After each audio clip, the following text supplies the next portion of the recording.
Bardhaman medical কলেজের প্রশাসনিক ভবনের ওপরের তলায় কলেজের গেস্ট হাউস। সেখানে ৩-৪টি ঘর পাকাপাকিভাবে কবজায় ছিল আরজিকর কাণ্ডে ধৃত সন্দীপ ঘোষের ঘনিষ্ঠ অভিক দে এবং তার সাঙ্গপাঙ্গদের। সেখানে রাতভর চলত পার্টি, মদ্যপান।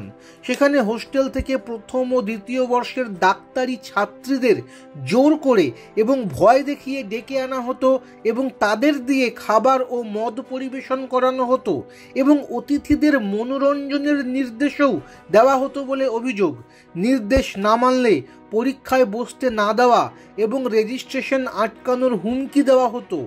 এমনই সব লিখিত অভিযোগ এসেছে স্বাস্থ্য দফতরের 4 সদস্যের কমিটির কাছে। পোস্ট গ্র্যাজুয়েট ট্রেনি অভিকের কাজকর্ম খতিয়ে দেখতে গঠিত হয়েছে এই কমিটি। তদন্ত কমিটির কাছে লিখিত অভিযোগ এসেছে মেডিকেল পড়ুয়াদের ব্যক্তিগত ফোন নাম্বার জোর করে নিজেদের কাছে রাখতেন অভিক। তারপরে সেই নম্বর চলে যেত রাজনৈতিক প্রভাবশালীদের কাছে। এমনকি রাতে তাদের সঙ্গ দিতে ডাক পড়ত সেই শিক্ষানবিশদের। সম্মত না হলে চলত ভয় দেখানো, হেনস্থা এবং পরীক্ষায় ফেল করিয়ে দেওয়ার হুমকি। এমনই সব ভয়ঙ্কর লিখিত অভিযোগ গিয়েছে তদন্তকারীদের কাছে।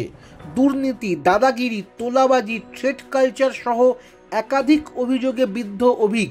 তিনি ছিলেন বর্ধমান মেডিকেলে আরএমও, পরে সার্ভিস কোটায় এসএসকেএমে সার্জারি বিভাগে পোস্ট গ্র্যাজুয়েট ট্রেনি হন।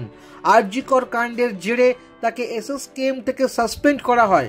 পাশাপাশি কলেজ ও হোস্টেলে ঢোকায় জারি হয় নিষেধাজ্ঞা। রাজ্য স্বাস্থ্য দফতর নির্দেশিকা দিয়ে 4 চিকিৎসকের বিশেষজ্ঞ কমিটি গড়ে তার জন্য।